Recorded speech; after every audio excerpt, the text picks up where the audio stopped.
আমি যখন কাউকে উপদেশ দিচ্ছি, সমস্যা হলো মাঝে মাঝে আমি এটা ভেবে ফেলি যে আমি তার চেয়ে উত্তম, আমি ভাবি তার থেকে আমি ভালো, তাই তার আমার উপদেশের দরকার। আর এটা বেশ বড় সমস্যা, বিশেষ করে আপনি যখন উপদেশ দিতে অভ্যস্ত হয়ে পড়েন।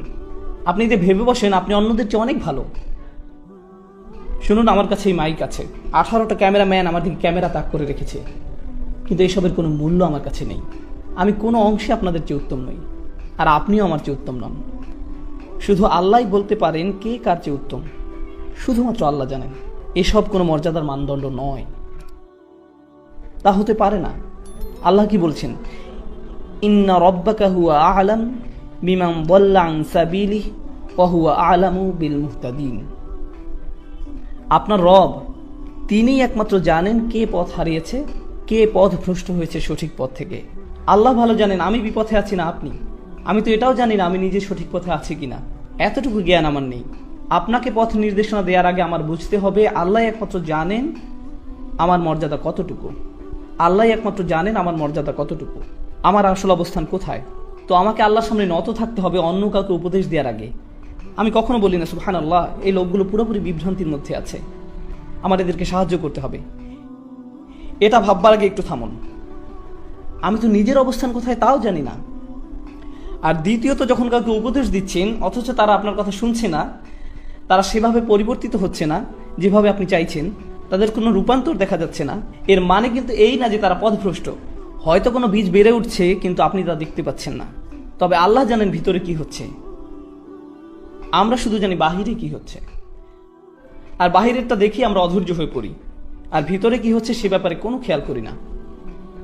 আর আপনাদের প্রতি এটা আমার শেষ মন্তব্য, এই কথা দিয়ে আজ শেষ করতে চাই, কারণ এটা এই উম্মতের সবচেয়ে গুরুত্বপূর্ণ সমস্যাগুলোর একটি। আজকের এই উম্মতের সবচেয়ে বড় সমস্যা হলো জ্ঞানের অভাব। এই অভাবের উপস্থিতি বোঝা যায় যখন আমরা বাহ্যিক দিক দেখে ব্যতিব্যস্ত হয়ে পড়ি, অথচ অন্তর্গত বিষয়গুলো নিয়ে ভাবি না। এমনকি ইসলামিক কর্মকাণ্ডেও না। একটা ছেলে খুব ভালো কারণ সে সম্পূর্ণ কোরআন মুখস্থ করে ফেলেছে, কিন্তু এটা তো বাহ্যিক বিষয়। একজন ভালো মানুষ সেই যার অনেক ইলম আছে, এটাও তো বাহ্যিক বিষয়, অন্তর্গত বিষয় নয়। আপনার অনেক ইলম থাকা সত্ত্বেও আপনি একজন জঘন্য মানুষ হতে পারেন, এটা সম্ভব, তাই না? আপনি হতে পারেন একজন হাফিজ, কিন্তু আল্লাহ আর রাসূলের ব্যাপারে আপনি এক বিন্দু পরোয়া করেন না। সম্ভব এটা? অবশ্যই। কেউ হাফিজ হলেই যে সে ভালো মানুষে পরিণত হয় এমনটা নয়। হিফজ খুবই গুরুত্বপূর্ণ, আমার সন্তানরাও হিফজ চর্চা করে, কিন্তু হিফজ এই সমীকরণের খুবই ক্ষুদ্র একটা অংশ। আমাদের আগে অন্তরের সমস্যা দূর করতে হবে, এটাই সবচেয়ে গুরুত্বপূর্ণ বিষয়। অন্য সব কিছুর চাইতেও এর গুরুত্ব বেশি। কিছু মানুষ বলে যতক্ষণ না তোমার অনেক ইলম অর্জন হবে তুমি আল্লাহর কাছে কিছুই না। আমি তাদের বলি আমি জানি না আপনি কোন কোরআন পড়েছেন, কারণ এটা সেই কোরআনের শিক্ষা নয় যেটা আমি পড়েছি, এটা সেই কোরআনের বাণী নয়। রাসূলুল্লাহ সাল্লাল্লাহু আলাইহি সাল্লাম কোরআন তেলাওয়াত করছিলেন, আর সে সময় কিছু জিন সে পথ দিয়ে যাচ্ছিল। আপনারা জানেন গল্পটা? রাসূল সাল্লাল্লাহু আলাইহি সাল্লাম কোরআন পড়ছিলেন আর কিছু জিন সে পথ দিয়ে যাচ্ছিল। তারা যখন কোরআন শুনতে পেল তখন বলল, এই চুপ, এটা কি শুনতে পাচ্ছি। যখন সম্পূর্ণ তেলাওয়াত শেষ হলো তারা তাদের জাতির নিকট ফিরে গেল এবং দাওয়াত দিতে শুরু করলো। কতটুকু সময় ধরে জিন জাতি কোরআন শুনেছিল? কয়েক মিনিট। তারা কি তাফসিরের উপর কোনো ডিগ্রি পেয়েছিল কোনো ডিগ্রি? তারা তাজবিদের ইজাজা পেয়েছিল কোনো প্রতিষ্ঠান থেকে? এই জিনেরা কোরআন শিখেছিল কতক্ষণের জন্য? অল্প কয়েক মিনিটের জন্য। অথচ এরপরে কি হলো? তারা তাদের স্বজাতির কাছে ফিরে গিয়ে তাদের আল্লাহর কিতাবের প্রতি আহ্বান জানানো শুরু করলো। আর তাদের দাওয়া এতটা চমৎকার ছিল যে আল্লাহ তা কোরআনের অংশ পরিণত করেছেন। আমরা এই কোরআনেই তাদের উক্তি পেয়েছি। এই জিনেরা কি উলামা, ফুকাহা? না, এরা সাধারণ জিন, তাদের প্রজাতির সাধারণ সদস্য। কিন্তু জানেন আল্লাহর কাছে তাদের অসাধারণ হওয়ার কারণ কি? তাদের আন্তরিকতা। আমরা ধর্মকে জটিল করে দিতে পছন্দ করি, কিন্তু আল্লাহ তার দ্বীনকে সহজ করতে পছন্দ করেন। আল্লাহর দ্বীন জটিলতা মুক্ত, সুন্দর, এটা সাদাসিধা, এতটা সাদাসিধা যে একজন জিনও সেটা বুঝতে পারেন। অথচ তাদের কোনো পিএইচডি ডিগ্রি নেই, তবুও তারা বুঝতে পেরেছেন। আমরা সহজকে জটিল বানাতে পছন্দ করি। আমরা ইসলামের সবকিছু শিখতে চাই জটিল উপায়ে, আর আল্লাহ তা শিখাতে চান সহজ সরল উপায়ে। এটাই আল্লাহর প্রজ্ঞা, সহজ করে দেয়া। আমরা জটিলতা তৈরি করি। কেউ কোরআন পড়ছে আর আমরা তাকে গিয়ে জিজ্ঞেস করি, আপনি কোথা থেকে ইজাজা পেয়েছেন? এটা কি হাফস আল আসিম নাকি ওয়ার্শ? আপনার তো কলকলা আরো লম্বা হওয়া উচিত ছিল। মাথ ঠিক করতে হবে। এরপর আপনি 3 বছর অতিবাহিত করবেন তাজবিদ শিখতে, অন্য সব কিছু বাদ দিয়ে। আপনি এই শিক্ষাকে কঠিন করেছেন। অতীতে কখনোই এমনটা হতো না, কখনোই না। আমরা দিন শিক্ষা কঠিন করে ফেলেছি। কেউ এসে বললো আমি একজন মুসলিম।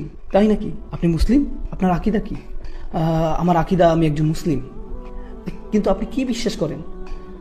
লা ইলাহা ইল্লাল্লাহ। না মানে আকিদার উপর কোন বইটা পড়েছেন? আমি তো কোনো আকিদার বই পড়িনি, আমি কেবল জানি আল্লাহ এক সত্তা। না ভাই, আপনার আকিদা শিখতে হবে, আপনাকে এর গভীরে যেতে হবে, গভীরভাবে বুঝতে হবে। থামুন, কিছুটা পিছের দিকে ফিরে যাই। ইব্রাহিম আলাইহিসসালাম, কোরআনে তার ব্যাপারে কি বলছে শুনুন। তা কি কঠিন নাকি সহজ? সহজ। অথচ আমরা কি পছন্দ করি? সবচেয়ে সহজ জিনিসটাকে কঠিন করে দেয়া। আমরা এটা করতে খুবই ভালোবাসি। আমি বলছি না যে আকিদা পড়বেন না। যারা তালাবুল ইলম, যারা মুতামাইয়িজ হবেন, যারা এইসব ক্ষেত্রে শিক্ষার্থী হবেন, অবশ্যই আপনারা এসব পড়বেন। কিন্তু সাধারণ মানুষদের ছেড়ে দিন, তাদের জন্য এসব সহজ করে দিন। কারণ ইব্রাহিম আলাইহিসসালাম দিনকে সহজ রেখেছিলেন, সালিহ আলাইহিসসালাম সহজ রেখেছিলেন, ঈসা আলাইহিসসালাম সহজ রেখেছিলেন আল্লাহর প্রেরিত মানবতার শ্রেষ্ঠ শিক্ষক, সবচাইতে সেরা শিক্ষক আমাদের নবীগণ। আর তাদের শ্রেষ্ঠ কথাগুলোই কোরআনে স্থান পেয়েছে। আপনি ঈমান শিক্ষা দেওয়ার জন্য আল্লাহর বইয়ের চেয়ে ভালো বই পাবেন না, তা সম্ভব নয়। অথচ আল্লাহ ইসলামকে সহজ রেখেছেন আর আমরা কঠিন করে ফেলেছি। আল্লাহে আমরা তা করি। আমরা মানুষের প্রতি নির্দয়, অথচ আল্লাহ ক্ষমাশীল। একদম শেষে আমি যে ধারণা শেয়ার করতে চাই তা হলো আমাদের কোনো ভারসাম্য নেই। আমরা যেভাবে ইসলামকে মানুষের সামনে তুলে ধরি, এতে করে মুসলিমদের জন্য ইসলাম পালন করা কষ্টকর হয়ে দাঁড়িয়েছে। অনেক মুসলিমের ধারণা তারা সব কাজে আল্লাহর অবাধ্যতা করছে আর আল্লাহ শুধু তাদের শাস্তি দিবেন। আল্লাহ সব সময় তাদের উপর রেগে আছেন। অথচ আল্লাহ নিজেই বলছেন, মা ইয়াফআলুল্লাহু বিআযাবিকুম। আল্লাহ তোমাদের শাস্তি দিয়ে কি করবেন? আল্লাহ আপনাদের শাস্তি দিতে চান না। আমাদের আবার এই দিনের রহমতের কথা প্রচার করতে হবে, এই কিতাবের রহমতের বাণী প্রচার করতে হবে, এই বৃষ্টির বর্ষণ হতে হবে। আবার বৃষ্টি আল্লাহ রহমতেরই এক নিদর্শন, তাই না? তাই কোরআন আল্লাহর প্রেরিত রহমত। শেষ বক্তব্য, কোরআন কিভাবে আমাদের জন্য রহমত সে ব্যাপারে কিছু বলি। কোরআন কিভাবে আমাদের জন্য রহমত সে ব্যাপারে কিছু বলি। আমি কাতারে সূরা আর রহমান নিয়ে কথা বলেছিলাম। এখানে শুধু একটা জিনিস শেয়ার করব, শুধু একটা বিষয়। আজকে ফিরে যাওয়ার সময় এই কথাটা ভাবতে থাকুন। সূরা আর রহমান শুরু হয়েছে আর রহমান দিয়ে। এটা আল্লাহর খুবই সুন্দর একটা নাম, তাই না? এটা আল্লাহর সেই নাম যাতে ভালোবাসা আছে, যাতে স্নেহ আছে। আল্লাহর সেই নাম যা রাহম শব্দটার সঙ্গে সম্পর্কিত। কত সুন্দর নাম আল্লাহর। বোস্টনে এক মেয়ে এসে আমাকে বলল, আমি ইসলাম ধর্ম ছেড়ে দিয়েছি। আমি জিজ্ঞেস করলাম, কেন ছেড়ে দিয়েছেন? মেয়েটা বলল, সূরা আর রহমানের জন্য। আমি বললাম, কেন? সূরা রহমান আপনার কি ক্ষতি করেছে? সে বলল, সূরা রহমানে আল্লাহ শুরু করেছেন আর রহমান দিয়ে। তিনি বলছেন তিনি ভালোবাসেন, প্রতিপালন করেন, ক্ষমা করেন। অথচ সূরার মাঝখানে তিনি দোজখ নিয়ে কথা বলতে শুরু করলেন। কিভাবে মানুষ সেখানে পুড়তে থাকবে, কিভাবে মানুষকে টর্চার করা হবে, কিভাবে আল্লাহ যিনি কিনা ভালোবাসাপূর্ণ রহমতদাতা, তিনি কিভাবে মানুষকে টর্চার করেন, তিনি কিভাবে এটা করতে পারেন। আর আমার তার সাথে দীর্ঘ কথোপকথন হয়েছে এই নিয়ে। আমি শুধু একটা কথা বলতে চাই, সূরা রহমানে জাহান্নামের যে বর্ণনা দেওয়া হয়েছে তার সম্পূর্ণ কোরআনের সবচেয়ে ভয়ঙ্কর বর্ণনাগুলোর একটি। এই বর্ণনা রেটেড, এতে থাকা গ্রাফিক শব্দের কারণে এবং অত্যাধিক ভয়ঙ্কর বিষয়বস্তুর জন্য। আপনি শুনতে পাবেন এখানে জীবন্ত মানুষকে গরম পানিতে ফুটানো হচ্ছে। যখন তাদের ফুটানো হচ্ছে, তারা অন্য পাশে থাকা আগুনের দিকে তাকিয়ে বলবে, বোধহয় আগুনে পোড়া এর থেকে ভালো। তারা ফুটানো পানি থেকে পালিয়ে আগুনের কাছে যাবে। আগুন তাদের পুড়িয়ে ফেলে তারা ফুটন্ত পানির দিকে তাকিয়ে বলবে, না, আমি ফুটন্ত পানিতে যাব। ও আল্লাহ, কি ভয়ঙ্কর! এই বর্ণনা শুনে আপনি কি ভয় পেয়েছেন, ভীত হয়েছেন একটু? কারণ আমি শুনে যথেষ্ট ভীত হয়েছি। আর যেই মাত্র আপনি ভয় পেলেন, আল্লাহ কি বলছেন? ওয়ালিমান খাফা মাকামা রাব্বিহি জান্নাতান। যে তার রবের সামনে দাঁড়াতে ভয় করলো তাকে 2টি জান্নাত দেয়া হবে। আপনাকে ভয় দেখানোর মূল উদ্দেশ্য ছিল নিশ্চিতভাবে আপনাকে জান্নাত প্রদান করা। এটাই ছিল মূল উদ্দেশ্য। তিনি আপনাকে ভয় দেখালেন আর তারপর বললেন, ভয় পেয়েছো? আচ্ছা, তোমার জন্য 2টি জান্নাত। সুবহানাল্লাহ। যখন তিনি আপনাকে ভয় দেখান, এর বদলে ভালো কিছু উপহার দিলেন। আল্লাহ হলেন এমন, কিন্তু আমরা এমন না। আমরা শুধু মানুষকে ভয় দেখাতে ভালোবাসি, মানুষকে নেতিবাচক কথা বলতে পছন্দ করি। এই সময়টা এই উম্মতের জন্য এক বিষণ্ণ সময়। এই উম্মতের এখন প্রয়োজন ইতিবাচক বার্তা, আর এর জন্য আল্লাহর কিতাবের চেয়ে ভালো বার্তা নেই। যা শুরু হয়েছে আলহামদুলিল্লাহ বলে। এই শব্দ আলহামদুলিল্লাহ এর মানে হলো আমরা আল্লাহর প্রতি কৃতজ্ঞ, আমরা আল্লাহর সমাদর করি সবকিছুর জন্য। সময় যতই খারাপ থাকুক না কেন আমরা ইতিবাচক থাকবো, কারণ প্রত্যেক নামাজ আমরা শুরু করি আলহামদুলিল্লাহ বলে, যার মানে হলো আমাদের অবশ্যই ইতিবাচক হতে হবে। আমরা বিষণ্ণ হলে চলবে না, নেতিবাচক হলে চলবে না, রাগান্বিত হলে চলবে না, জাজমেন্টাল হলে চলবে না, আমাদের কৃতজ্ঞ এবং ইতিবাচক হতে হবে। এটাই আল্লাহর কিতাবের বার্তা। আমাদের এই জ্ঞানকে মনে ধারণ করতে হবে। আমি দোয়া করি আল্লাহ আজ্জা ওয়া জাল্লা আমাদের উপকৃত হওয়ার এবং অন্যদের উপকার করার ক্ষমতা দিন তার কিতাবের প্রজ্ঞা হতে। আর আমি দোয়া করি যেন আল্লাহ সকলকে এই যোগ্যতা দিক যাতে আমরা অন্যদের জন্য দৃষ্টান্ত হতে পারি এই কিতাবের বাণী তুলে ধরার ক্ষেত্রে, নবী সাল্লাল্লাহু আলাইহি সাল্লামের রেখে যাওয়া সুন্নাত প্রতিষ্ঠার ক্ষেত্রে। সবশেষে আমি একটা অ্যানাউন্সমেন্ট করতে চাই, এটা বলেই এই সন্ধ্যার আলোচনা শেষ করব ইনশাআল্লাহ। অ্যানাউন্সমেন্টটা হলো, আপনাদের মাঝে যারা আমার সাথে কোরআন শিখার ব্যাপারে আগ্রহী, আমি দুবাই সহজে আসতে পারবো না, আমি সহজে খালিজ আসতে পারবো না, আমি আমার বাচ্চাদের খুব মিস করি।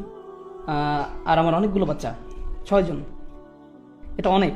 আমি জানি এখানে কেউ কেউ ভাবছেন হ্যাঁ আমার তো 12টা আছে, তবে আমার জন্য 6টা অনেক। আর আমেরিকাতে এটা বিশাল সংখ্যা। আমরা সবাই পার্কে গেলে মানুষ বলে সবগুলো আপনার বাচ্চা? হ্যাঁ সবগুলোই আমার। আপনার তো একা একটা গোষ্ঠী। আমি বলে হ্যাঁ আমার ভাই। তো আমি আমার সন্তানদের খুব মিস করি, তাই বাসায় থাকতে চাই, আমি বাসায় থেকেই কাজ করতে চাই। তবে এর মানে এই না যে আমি আপনাদের কোনো উপকারে আসবো না। আপনি যদি আমার কোনো কাজ থেকে উপকার পেয়ে থাকেন, তা সম্ভব হয়েছে কারণ বেশিরভাগ জিনিসই যা আপনি আমাকে করতে দেখেছেন তা এখানে হয়নি। আমি কাজটা করেছি টেক্সাসে বসে, আর সেখান থেকে আপনাদের দ্বারে পৌঁছাতে চেষ্টা করেছি। আমি এটাই করতে চেয়েছি। আমি 2টি কোর্সের কথা বলবো, বিশেষ করে এখানে থাকা তরুণদের জন্য আমি 2টা কোর্সের সুপারিশ করব। আপনি যদি আমার কাছে এই 2টি কোর্স স্টাডি করেন তাহলে এটা আপনার কোরআন বোঝার ক্ষেত্রে একটা সুন্দর সূচনা তৈরি করে দিবে। শুধু এই 2টি কোর্স। প্রথম কোর্সটা হলো ডিভাইন স্পিচ। এটা ইউটিউবে নেই, ইউটিউবে 1-2টা ভিডিও থাকতে পারে এ সম্বন্ধে, তবে সম্পূর্ণ কোর্সের নাম ডিভাইন স্পিচ। দ্বিতীয় কোর্স হলো কোরআন ফর ইয়াং অ্যাডাল্টস। প্রথম কোর্স কি ছিল? Divine speech. দ্বিতীয় course Quran for young adults. আমি এই 2টি কোর্স করার পরামর্শ দিচ্ছি, বিশেষ করে এখানে অল্প বয়স্ক যারা আছে তাদেরকে। যেসব পরিবারে যাদের বাচ্চা 10-12 বছর বয়সের, তারা এই 2টি কোর্সই শুরু করতে পারবে। পরিবারের সকলে মিলে কোর্সটা করুন, একটা মজবুত ভিত তৈরি করে দিবে কোরআন শিক্ষায় প্রবেশের আগে ইনশাআল্লাহ। কারণ আপনার একটা ছোটখাটো সূচনা দরকার গভীরে যাওয়ার আগে। এটাই হলো ডিভাইন স্পিচ আর কোরআন ফর ইয়াং অ্যাডাল্টস এর উদ্দেশ্য। আমি একটু বলে দিই ডিভাইন স্পিচে কি নিয়ে কথা বলা হয়। মানুষ জিজ্ঞেস করে আল্লাহ কোরআনে নিজেকে আমরা বলে সম্বোধন করেন কেন? জিজ্ঞেস করে কোরআনের সূরাগুলো ভিন্ন ভিন্ন অর্ডারে সাজানো কেন? জিজ্ঞেস করে কোরআনের বিষয়বস্তু ঘন ঘন পরিবর্তিত হয়ে যায় কেন? সবাই যখন এসব প্রশ্ন করে, আমি সকল প্রশ্নকে একত্রিত করে সবগুলোর উত্তর দেওয়ার চেষ্টা করেছি, যাতে আপনার আরো ভালো ধারণা সৃষ্টি হয় যখন আপনি কোরআন পড়ছেন।